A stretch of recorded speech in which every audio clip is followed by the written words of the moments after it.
And you have written a book. So just double checking it's okay that I include that you're a cancer survivor, right? Oh yeah, yeah, you can include that. I figured you're probably not shy about that. Yeah, I mean it's what brought me to where I am. I'm a previvor. So yeah, we all have reasons for our path, right? Hmm. So Yeah, I mean before we officially start, I mean I'll tell you the quick backstory. I mean yeah, you know I mean I was diagnosed so long ago that was even before Loss and Transition came out. wow, Um, and so I had to figure out the first 5 years of my survivorship without right? any guidelines Wow. whatsoever. Wow. Um, and but and even if it was a thing like survivorship care and oncology, physical therapy, which is what I do, Hmm. I wasn't in the headspace anyway at the No, early on. Like I of needed sure. years of time. I needed time away from it. I needed time to process it. I needed time to, kind of figure out, it took me time to really realize that I've got to, you know, I can take my professional life and I can meld that with my professional life and use my professional skills to actually help others. But I wasn't, like I said, I wasn't in the headspace right off the bat. Absolutely. Yeah, I get that. I mean, where I was before when I got my bracket diagnosis, like in dealing with all that. And then I went into surgery actually. But it takes a while to like internalize and process things like that. Adult diagnoses, if you will, which I Mhm. have another one of, which I won't go into. But it's a lot to wrap your head around. Mhm. But it does at some point shape you into what you do and stuff, in a lot of cases, you know. Yeah. So a lot of people have those stories. Well, we have 33 on the call, so let's go ahead and get started. So I will start our recording here. Thanks everyone for joining today, our June Survivorship Lecture Series. Today we have with us Scott Capozza. He's a doctor of physical therapy and oncology clinical specialist at Smilo. Am I saying that right, Scott? Yep. Cancer Hospital at Yale New Haven Health in Connecticut. He works alongside a social worker and nutritionist in a unique multidisciplinary survivorship clinic designed to address the physical, emotional, and functional challenges faced by cancer survivors. Scott, as a cancer survivor himself, is dedicated to oncology rehabilitation and educating physical therapists and patients to help survivors with their recovery. He was among one of the first board certified specialists in oncology physical therapy and is a nationally recognized leader in rehabilitation and survivorship care, improving health patients improve function, mobility, and quality of life throughout and beyond their cancer treatment journey. He is an educator, speaker, and contributor to the advancing field of oncology rehabilitation through professional leadership, patient advocacy, and research, including a project with the Extension for Community Health Outcomes, which he will share with us today, too. So, Scott, go ahead and begin. Thank you, Debbie. I appreciate you having me this morning, and welcome everybody that's logging in, and for anybody who's going to be watching this at some point in the future. It's an honor. It's always amazing to be able to talk about cancer survivorship and my unique role in that. But before I launch into my PowerPoint and my talk for today. Again, I want to make sure that we recognize that, you know, right now in the United States, there are over 18 million, closing in on 20 million cancer survivors. And everybody's needs, while there are similarities, everybody's needs are unique. And I think that, or my hope for my talk today is to share that individualized care is so important. We need to go beyond saying you need to exercise, you need to eat right, you need to go to bed at a decent hour, that type of thing. And and my hope is that at the end of my discussion today, that you can recognize that we also can't work in silos. We have to be able to work together. We need to be able to collaborate and work cohesively to provide comprehensive survivorship care. It takes a village to be able to meet the needs of our cancer survivors. One provider alone is not enough to meet the multifactorial needs of our cancer survivors. And so that's my hope with our talk this morning, that I can emphasize just how important a multidisciplinary approach is to the well-being of our cancer survivors. With that, I'll go ahead and share my screen.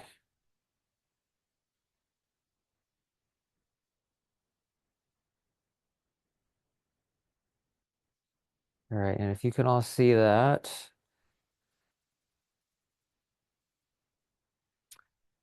So, and what I hope also with my talk today is, to provide some examples of what a multidisciplinary approach in real time actually does look like. So I am going to share a couple of case studies of some individuals that we've seen a little bit more recently in our survivorship clinic, to talk about again, not just my role as the physical therapist in this clinic, but my work alongside some amazing clinicians to be able to provide that holistic approach. Again, I always like to be able to start these talks. I don't think that this is a surprise to anybody, but it's amazing how often we continue to have this conversation in our survivorship clinic about who's a survivor. And you know, I like to go by, the definition from the National Cancer Institute, that you're a cancer survivor from the moment of diagnosis and through the balance of your life. I know a lot of other organizations like the American Cancer Society has adopted this as well. But there's so often when we see folks in our survivorship clinic, when we see them post active treatment, but they may still be receiving active therapy as far as hormone therapy, or something like that. And they say, well, am I really a survivor? Do I have to be 1 year out from treatment in order to be a survivor? Do I need to be 5 years out in order to be considered a cancer survivor? Oh, well, I'm taking this hormone medication and I have to be on the hormone medication for the next 5 years. So, am I really a survivor? And I say absolutely, because you had to survive the words, you have cancer. So from that moment on, you are a cancer survivor. And again, really want to emphasize with my talk this morning, or today, that when we talk about cancer survivorship, again, this is NCI's definition. When we talk about the health and well-being of the whole person, that includes the physical, the mental, the emotional, the social, and the financial effects of cancer, what that, and how all of these different aspects affect somebody's well-being. It affects their recovery from treatment. So again, we can't treat in a vacuum. We cannot treat in our silos. We have to be able to collaborate, and, whenever possible, to be able to collaborate in real time is so important. Uh, I always like to share this slide because, again, I just think it's a nice visual to kind of show, um, you know, what's lurking under the surface, so to speak. So, whenever we ask our survivors, how you doing? And they always tell us, oh, yeah, I'm okay. We know that below the surface, there's more to that iceberg. There's fear of recurrence. And, I would argue to say that just about every cancer survivor has experienced fear of recurrence in some form at some point in their cancer survivorship trajectory. We know that fatigue is a major physical concern. It's the most common physical concern that we see in cancer survivorship, and there's so much education on my part that goes along with that. But again, the ability to explain to our survivors that fatigue is multifactorial. There's physical fatigue, there's emotional fatigue, and then maybe there's fatigue that's caused by malnutrition. So again, it's never just one thing that is causing somebody's symptoms.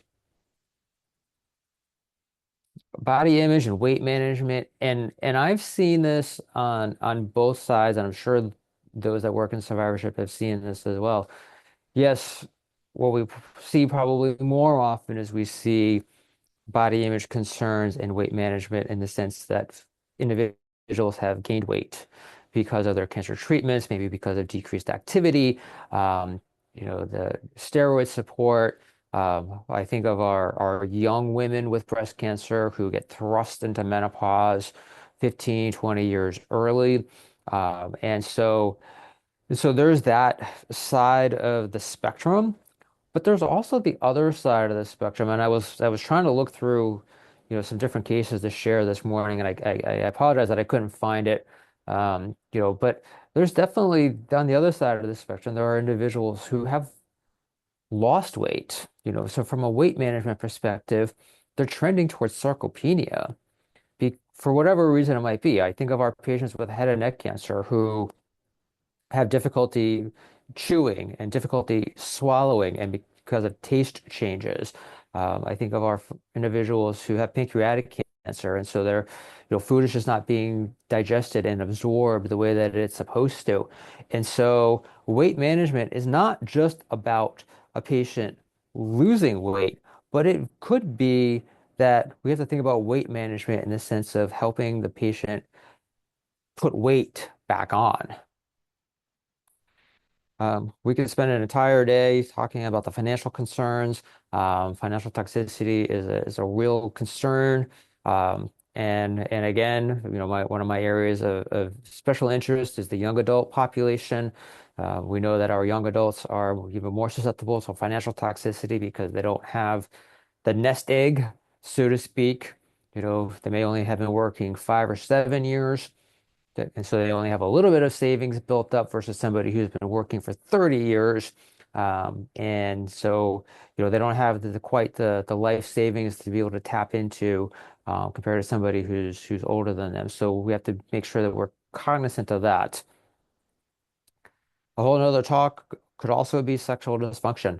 And again, what I see so commonly in our survivorship clinic and my outpatient clinic is women with a history of breast cancer, and again, because of menopausal changes, that again for our young adults, especially how they're thrust into menopause early.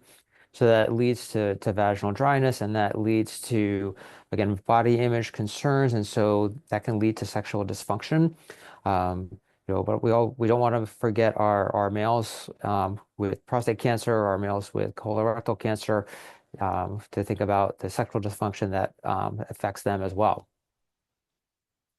And I can't even tell you how much time, especially our dietitians, spend in unraveling the misinformation that is out there. And we all see it in our Instagram feeds, right? Sugar causes your cancer and soy causes your cancer. And take this supplement because this supplement will prevent you or will prevent the cancer from coming back.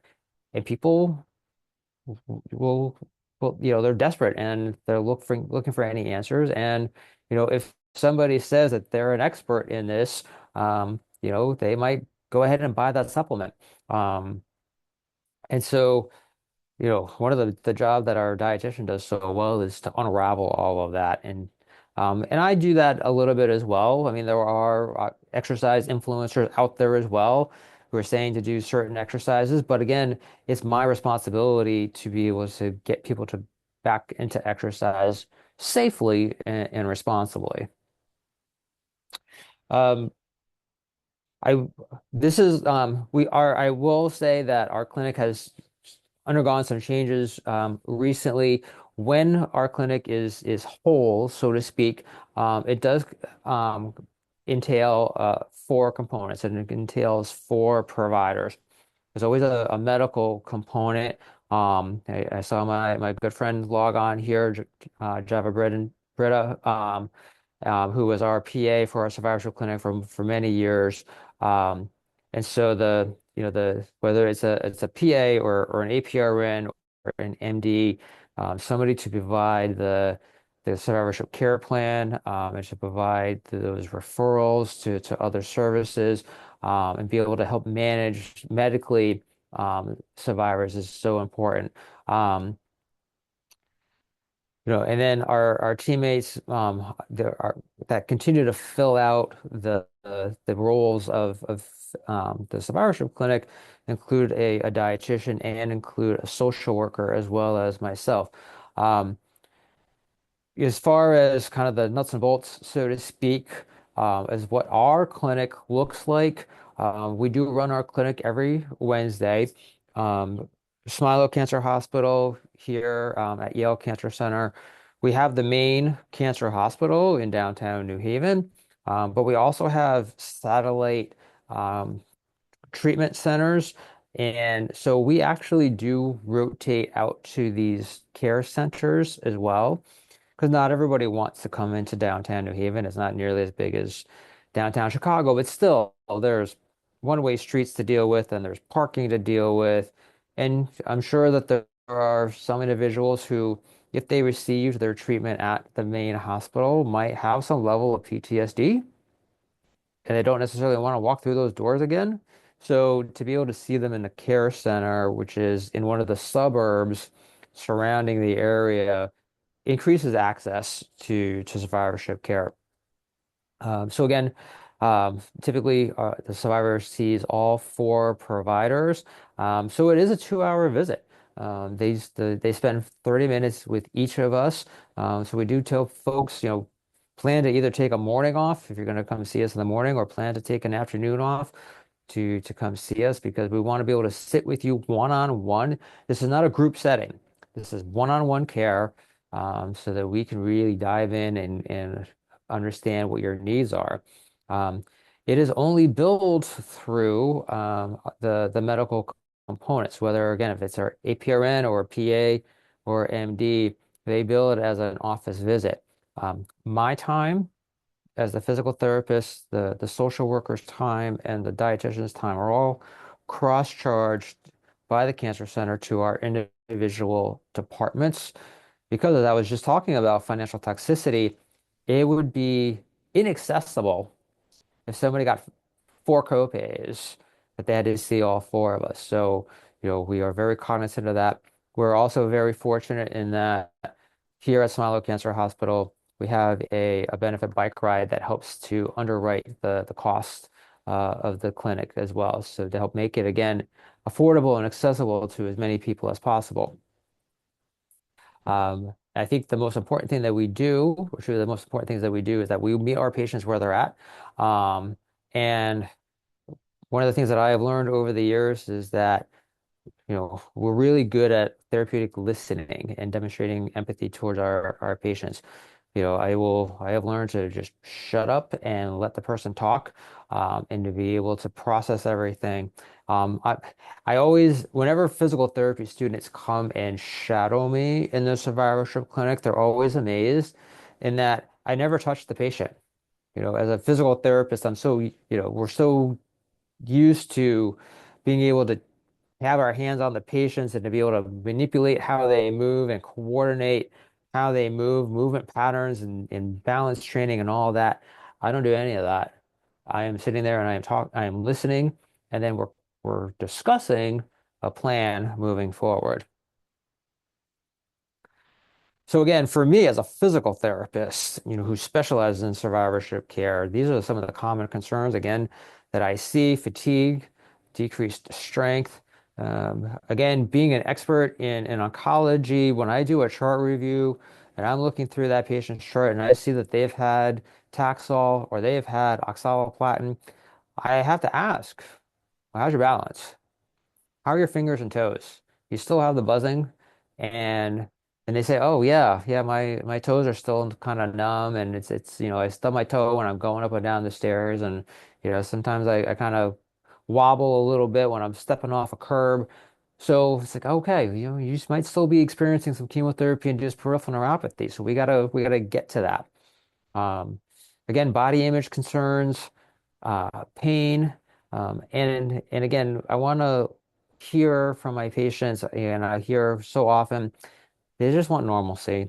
And so, if is normalcy for them returning to school, returning to work, returning to the gym, returning to taking their kid to soccer practice on a Saturday morning and chatting with the other parents. Like, what are their goals? And so what we do use the NCCN distress thermometer to help assess where our patients are when they first come into us. So you can obviously see the thermometer on the left side to measure distress.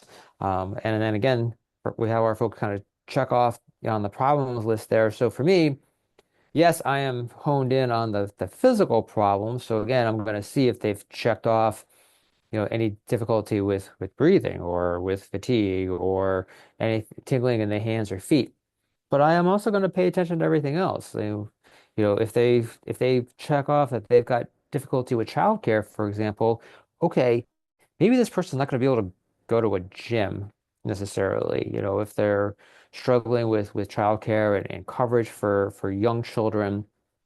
So that's going to get my brain already thinking, well, maybe we need to come up with more of a home-based exercise plan rather than a plan where you go to the Edge or Planet Fitness to be able to do your exercises.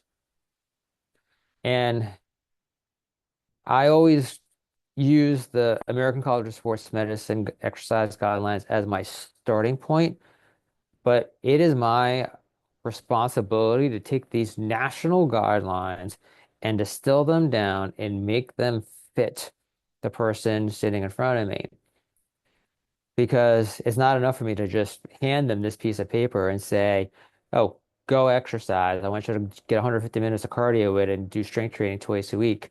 For somebody who's never exercised before, I'm speaking Swahili to them. They don't understand what I'm telling them to do. As well as the person who maybe was active beforehand, but now they don't trust their body anymore. So they don't want to go back to the gym because they're afraid they're going to hurt themselves. So I have to be able to take these guidelines and figure out how these guidelines fit the person that I'm working with. So for a dietitian, she's also going to be, she also hears so often, concerns about weight gain, but also, again, weight loss, taste changes, and appetite changes, which again can contribute to either weight gain or weight loss one way or the other. Some folks who, because of the treatment might be trending towards pre-diabetes or diabetes. We just had somebody in clinic yesterday who was telling us that her blood glucose levels have been high, and so I started with her first, and we kind of talked through some strategies to try to manage that. But as soon as I got off, this was a telehealth visit. As soon as I got off the call with her, I went right to Natalie, my dietitian, and I said, Natalie, I just got off the phone, with this patient, and this is what she was describing. And she was describing difficulty controlling her blood glucose. So in real time, we're able to collaborate. Now Natalie knows, okay, this is where I've got to go with my session. And so she logs on and she said, yeah, I heard you're talking to Scott and you're talking about your blood glucose levels. Tell me more about that. And that way the patient already knows that we're talking and we're, working together to come up with a comprehensive plan for her. So our dietitians, again, they've got their national guidelines through the AICR. And again, it's so important that they do an amazing job of taking these national guidelines and being able to distill them and being able to make this applicable to the patient sitting in front of them. Our dietitians are really good at using a lot of visuals, and so this is again another nice visual that they use when we talk about, what is your plate supposed to look like? So to really be able to load up your plate with, two-thirds or more of vegetables and fruits and whole grains, and that a one-third should be or less should be any kind of animal protein for an optimal balance. And for our social worker, again, fear of recurrence is probably the most common thing that our social workers hear, reported by our cancer survivors. Again, body image concerns, financial toxicity again, anxiety or depression, which can lead into, can feed into, fear of recurrence again. Um, but there's also these concerns about, interpersonal relationships, cognitive impairments, and isolation as well. And so it might be our social worker who's thinking about, what other resources out there, whether they're based in the hospital or whether they're more community-based support groups that are out there to meet the needs of our cancer survivors. And I'm going to get to a couple of those as we go through the case reports here. So, um, so yeah, I wanted to start with this first case. This was a young woman, 38 years old, that we saw in clinic last year. She was diagnosed with AML. Um, Interesting. She has a very interesting backstory, including the fact that her son, her 8-year-old son, shortly after her own diagnosis, was diagnosed with ALL. And so not only is she the patient, but she is also the caregiver. And so that made for, some really, complex relationships and a lot of even some feelings of parental regret, and survivor's guilt, but on the side of, oh gosh, like, you know, did I do something wrong? There's something wrong with me that my son is diagnosed with leukemia at the same time that I'm, diagnosed with my own cancer. Um, so you can see from a treatment perspective, she has some pretty intense chemotherapy. She ended up actually experiencing septic shock after her third cycle of consolidation therapy, which did result in an ICU admission. And so because of that, they held the fourth round of consolidation therapy for her. So when she came to us in survivorship clinic last year, she was reporting that she was still fatigued. She told us that she was very active prior to her diagnosis. She was actually training for a half marathon when she was diagnosed.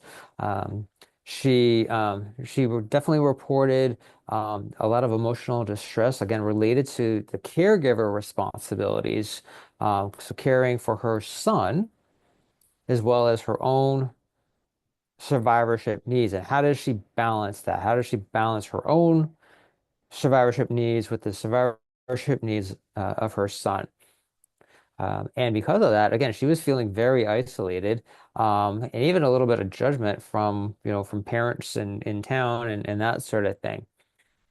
Also, interestingly for her, she not only had elevated LDL cholesterol, but she also had elevated ferritin levels, um, as a result of her treatments. So for me, we talked about energy conservation, and this is always an important conversation to have with folks when they talk about fatigue, because when I frame it from the perspective of everything we do requires energy. Me right here, right now, having this conversation with you all is requiring energy. It takes energy to empty the dishwasher. It takes energy to take a hot shower. It takes energy to go run a half marathon. But that all requires energy. And if our survivors are fatigued, if they continue to experience fatigue, I'll use the analogy of your gas tank in your car. You may only be working with a half a tank of gas.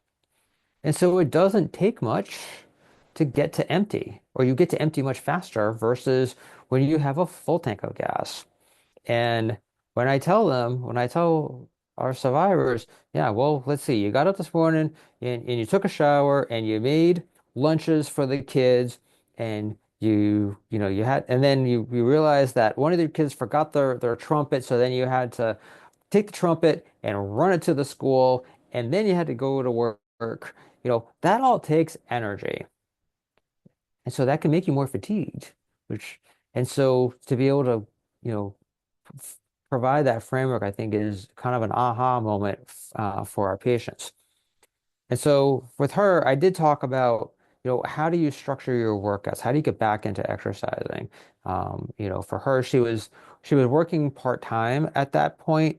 Her boys were in school full-time. Thankfully, her son at this point, he was on his own maintenance therapy. So yes, he still had appointments, but not to the extent that he had to go to the hospital every day. So he was back in school.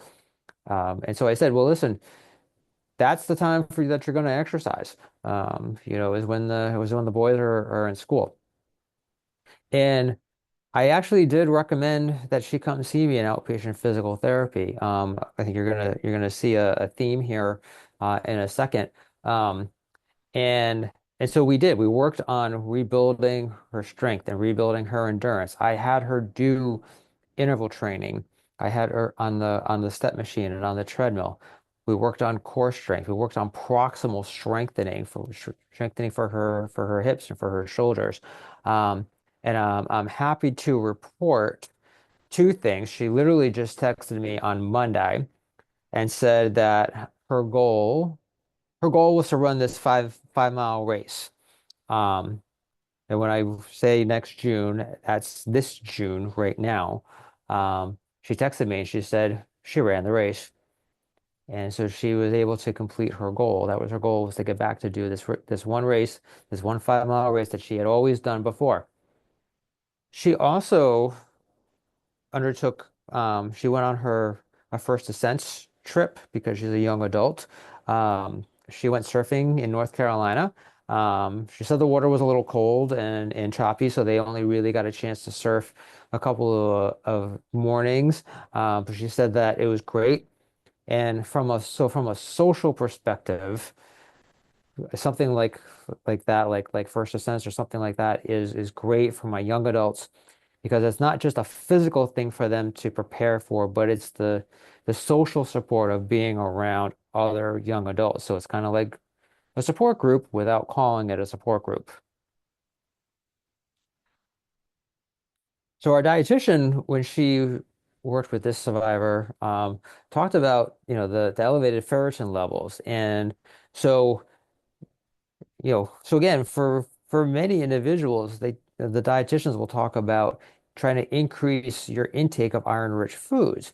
In her case, it's the opposite. So again, personalizing her care, saying, no, you need to actually try to stay away from, these iron-rich foods, and even iron fortified products. So, being careful of what you're actually cooking in, or what you're preparing your food in, because if any iron comes off of the skillet or something like that, that gets into your food, and that's what you want to try to avoid at this point. Should also advise against any kind of vitamin C supplements. And again, I always learn something new from my dietitian friends. She recommended that this person drink coffee or tea with their meals because apparently that reduces iron absorption. And then she also talked to her about her elevated cholesterol levels. And again, so talking about the decreasing the intake of red meat and increasing her dietary fiber. So those things are pretty, kind of across the board that we do recommend. But again, that personalized piece about because of her elevated ferritin levels, the dietitian had to really hone in and make this a much more personalized plan of care. And then for our social worker, she was able to refer her into connect her with Parenting at a Challenging Time, which is a program that originated in Boston actually, where it provides support for for parents who are maybe parenting with their own cancer diagnosis and or parenting um, a child who has a cancer diagnosis. And so I think that that was a really important connection for her because again, she had reported feeling pretty isolated. And so this was a great opportunity for her to to be connected. Um, and and she did actually again recommend some other support groups. We do have a young adult support group and early, what we call it an early onset support group here that is facilitated by our social workers. So she did recommend that as well for her.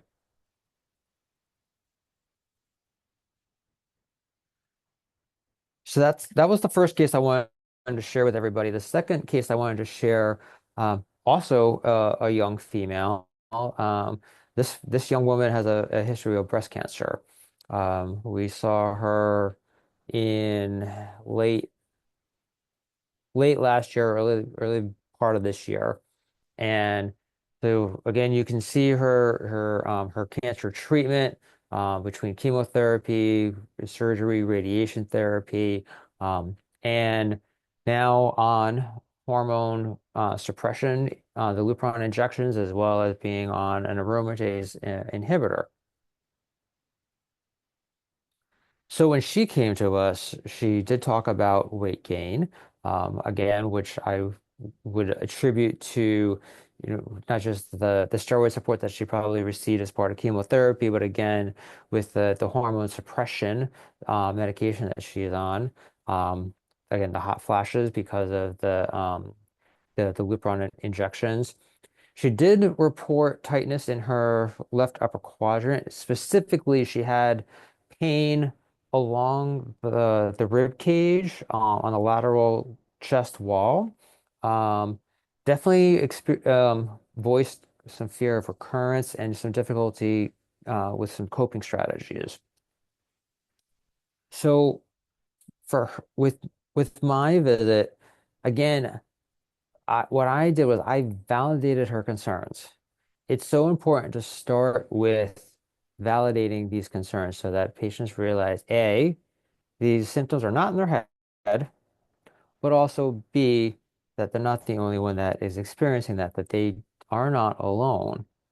And that again, for this person in particular, and for all of my young women who receive similar treatment, I tell them you got thrown into medically induced menopause, and so that's the reason why you've got some weight gain and the hot flashes, and the achy joints and that sort of thing. So so I did review the ACSM exercise guidelines. And we did talk about, some short-term and some long-term goals. Again, she's a runner, so she wanted to get back to running again. So we had to come up with short-term goals of just being able to go for a short run before the long-term goal of trying to do for her, she likes to do the Falmouth Road Race, which is up in Cape Cod every August. Um, I did design a home exercise program for her to get started on some stretching. Um, but she was another one that we recommended, and I am still currently seeing her in outpatient physical therapy because I was able to determine that her rib pain was most likely costochondritis. Her fear of recurrence made her fear, well, that's the cancer that came back. The cancer's in my ribs. And based on my examination and my palpation skills, I said, no, I am pretty sure that this is not metastatic disease. You got costochondritis. I did, ask from the oncology team to do additional scans just to err on the side of caution, and thankfully, there was no evidence of disease. So they confirmed the diagnosis of costochondritis. So that's where we started. And like I said, I continue to work with her. We're starting to back off our visits a little bit because she has she has a Peloton now, so she's riding 4 days a week. She's doing some strength training a couple of days a week, and she's doing pretty well. With the dietitian, with this patient, she talked about weight gain, and talking about um, you know, estimated calorie and protein needs to make sure that she was getting the right proportion of those. Um, as far as addressing the hot flashes, she talks about increasing the number of fruits, including citrus fruits. So again, here we have two young women who have two different diagnoses and two different presentations. So the first patient wanted, the dietitian said you need to limit your citrus and limit some of that out of your diet versus in this for this patient we need to increase your citrus fruit um, and to be able to stay more hydrated and again avoiding caffeine for this patient. The other patient needed caffeine, needed coffee or tea with her meals.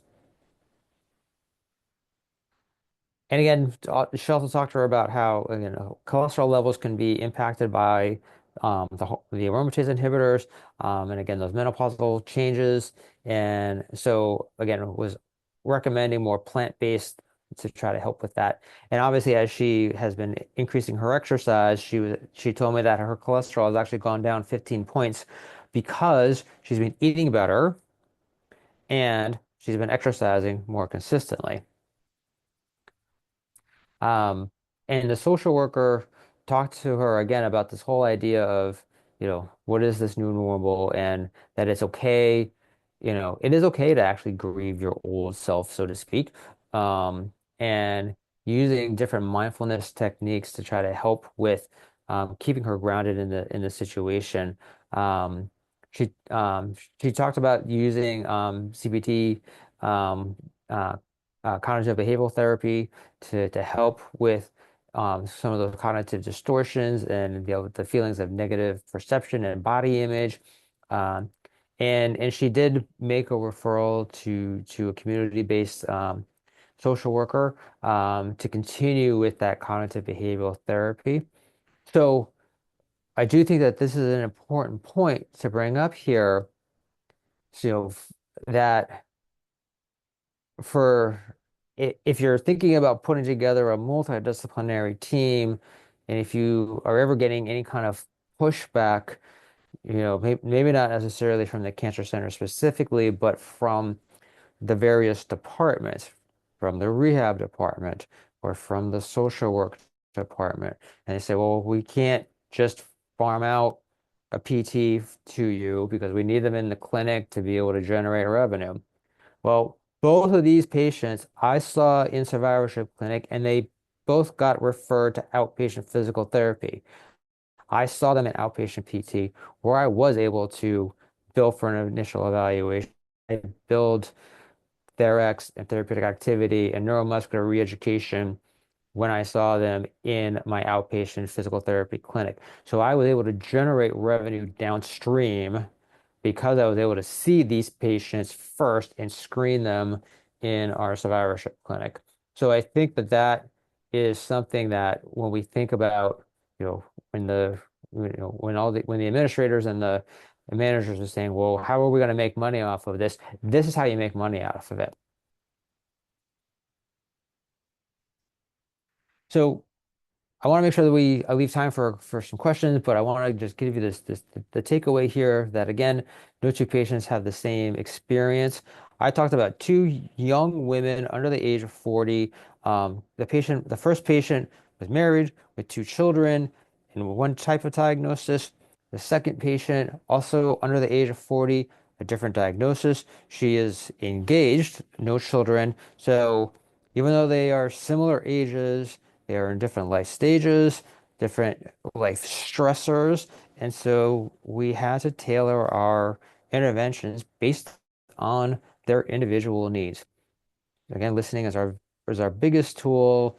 Validating their experience is so crucial to get that buy-in and to be able to build that therapeutic alliance with our patients.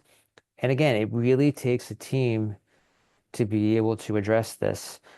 And it happens much more organically when you can do it in real time rather than, well, let me refer you to this person. Well, let me refer you to that person, and let me refer you to that person.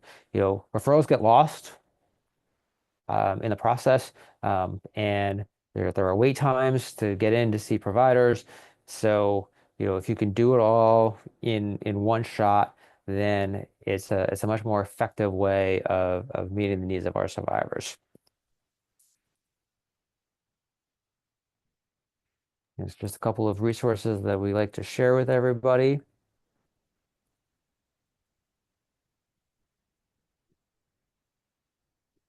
Great. Thank you so much, Scott. I love just how the survivorship nature of this. I mean, June is Cancer Survivorship Month, right?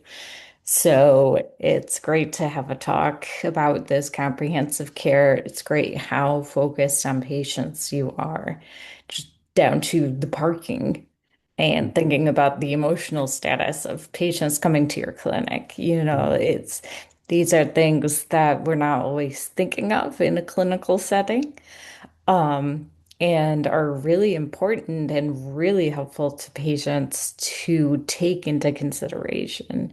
Mhm. So thank you for treating patients like this. You're having great comments in the chat. Dr. Harness from Maple Tree has made it, and he said he might have missed it, but do you measure and monitor body composition in your clinic to diagnose, prevent, or treat sarcopenia? Hey, Dr. Harness, it's nice to see you. Thanks for hopping on the call. Um, so I I don't do that necessarily. But what you're alluding at there is, the ability to potentially start survivorship even further upstream, as and to be able to start those services early on. Um, I know that we here at Yale Cancer Center we do a pretty good job of that with our breast population, in the sense of being able to screen them ahead of time. We do our pre-lymphedema screens with bioimpedance, and we're able to follow them through using the prospective surveillance model. Um, but we're not quite at that point yet. We don't have the structure just yet to be able to monitor for sarcopenia at this time. And then I saw your other question there, Dr. Harness, about the GLP-1s. Um, that question is coming up more and more, and I know our dietitian is handling those questions a little bit more. I know that there was some new research that just came out of ASCO 2026, and so we're still kind of working through that. And I feel like we're all kind of working through that right now. Um, so so definitely working through that. But definitely our dietitian is helping to answer that. I think ultimately ultimately, our dietitians are about responsible, safe weight loss, and making sure that nobody does anything super drastic, that they're doing, any kind of weight loss under the direction of a dietitian or a physician, and also just to make sure that whatever they're doing, whether it's GLP-1 or anything else, that especially with the supplements, to make sure that those supplements do not compete for absorption of chemo prevention. So again, I think of our patients with breast cancer, if they're taking tamoxifen, for example, they can't take milk thistle because they compete for absorption. So then neither one gets absorbed. And so those are the conversations that our dietitian is having. Well, Dr. Scott, let Harness. me just say you had an outstanding presentation. I think to Mhm, myself, if we had a model like yours around the country, my friend, we would be so far ahead. So congratulations, truly outstanding. mhm. Thank you. Appreciate that.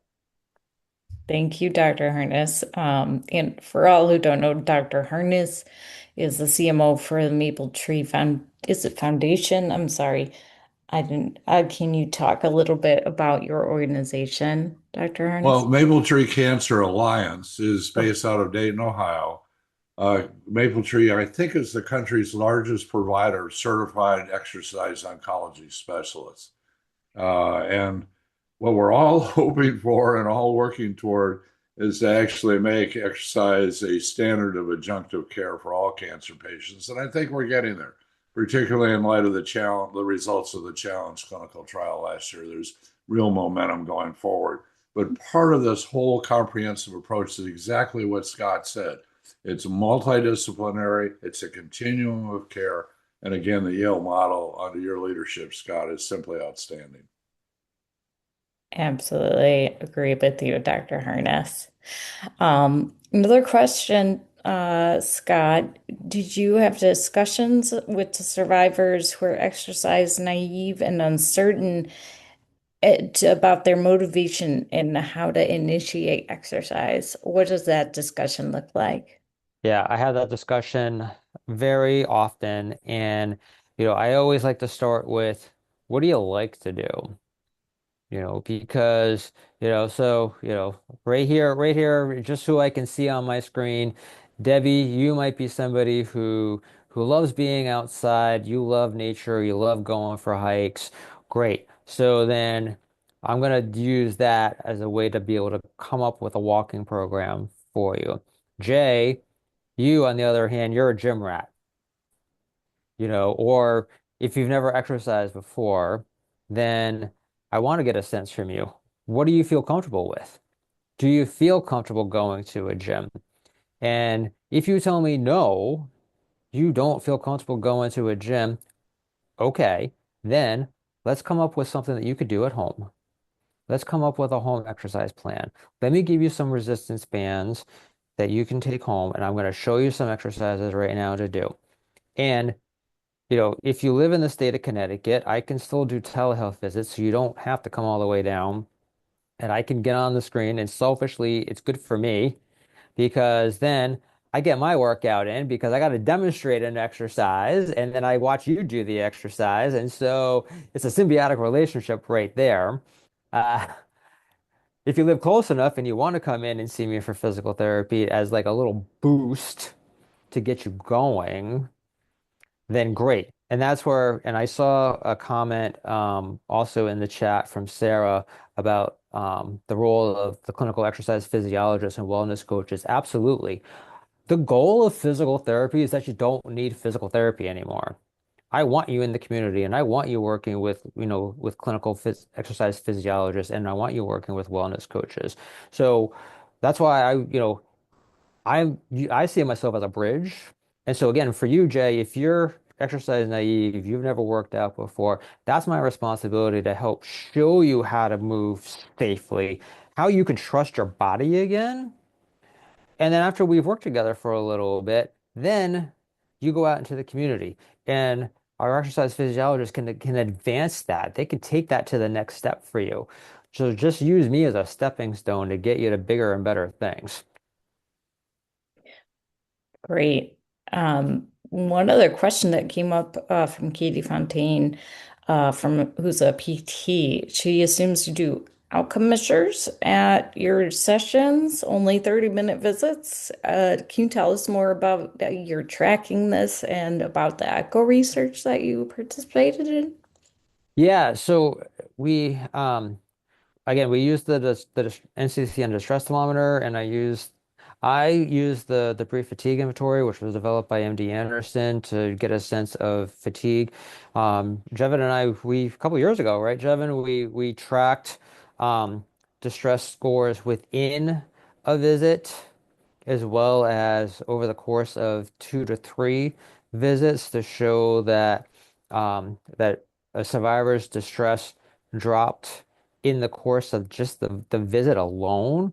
Somebody might come in with a distress level as a 6, but then they would leave at a distress level of a 3 because now we've all given them information. Again, we've all validated their concerns and they've heard the same message multiple times. So again, I talk about fatigue from an exercise perspective. The dietitian talks about fatigue from a nutritional perspective. How can you fuel yourself to give you more energy? The social worker talks about fatigue as far as the mental fatigue. And what can you do from a mindfulness perspective? And how's your sleep quality? Like, let's talk about sleep hygiene. And then our medical component, or whether it's a PA or an APRN, looks at medications and say, oh, well, yeah, like you're probably taking too high a dose of this, this particular medication. So let me talk to your provider and let's see if we can, kind of tweak that a little bit. So fatigue is the common theme. Four different providers addressed it. And that person now feels better because, again, we heard them. They know that we're collaborating and their distress dropped within the visit. And then we were able to measure that. But as a physical therapist, no, um, I'm not doing range of motion measurements. I'm not doing a sit to stand or anything like that. This is like the longest subjective, uh, it's a 25-minute subjective session with some assessment and plan kind of put in there to be able to come up with what is the plan. Yes, I can prescribe a home exercise program and I can give you some stretches to do. I can give you some exercises to do. I can talk about, instituting a walking program, right then and there. Um, but if over the course of our conversation, if we determine that hands-on more intense physical therapy is needed, then yes, I will get you referred to physical therapy. And again, if you live close enough to come see me, come see me. If you live in the four corners of the state, then again, I can either do telehealth or it's my job to find somebody who lives close to you who can see you. So so I am making that determination as far as do you need the more structured physical therapy in kind of the traditional sense of going to a PT clinic? At that point, of course, we're doing all of our outcome measures as far as strength and range of motion and balance testing and all of that. But I think it also to make it as less clinical as possible for the survivorship visit, I'm not doing that.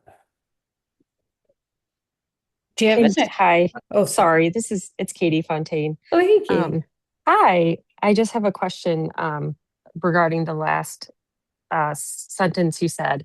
You try and keep it less clinical. Do you find that that's just because the patients um, feel more supported that way, or can you just talk a little bit more about that? Yeah, and Katie, thanks for the question. Yeah, we really want our survivorship clinic to be an idea of wellness. And again, it is challenging in the sense that yes, obviously we are seeing them at either the hospital or one of our care centers. So yes, it is still a medical environment that they're seeing us in, but we want to again be cognizant of their distress. And we want to be cognizant of, what is their stress level. And, the last thing I want to do is contribute to that. And so again, we really kind of build that as, this is a touch point, an opportunity for you as the survivor to ask us questions, to ask me questions, and then collaboratively we come up with a plan. And again, in that setting, when I'm in the survivorship clinic, it is a different mindset, than what we've been taught as physical therapists. Like I said, when physical therapy students come and observe me, they like look at me and they're like, "I can't believe you didn't touch the patient." And I said, "No," but they still feel better. That's the thing. They still feel better when they walked out than compared to when they walked in. Because Mhm. if nothing else, if I validated that fatigue is a thing and fear of recurrence is a thing, and this is how we're going to address it, they feel better. Yeah, Katie said she wasn't expecting it to be so subjective, but it makes sense now. That's how we treat things in our clinic too. That's at least how I was brought up in survivorship and how I treat survivors. I do telehealth only. Hmm. So I know what you mean. But as far as hooking people up with resources, I do want to acknowledge it is 10 o'clock. If anyone needs to drop off, feel free. Scott, do you need to go anywhere? I Can I actually answer do a need to couple more? jump off. I have a patient waiting for me. So Oh, I okay. would ask that if anybody wants to continue the conversation or ask me any questions, I think on that first slide, I put my email and my social contacts. So would love to continue the conversation. Thank you again, Debbie, Yeah. for having me. This was an honor.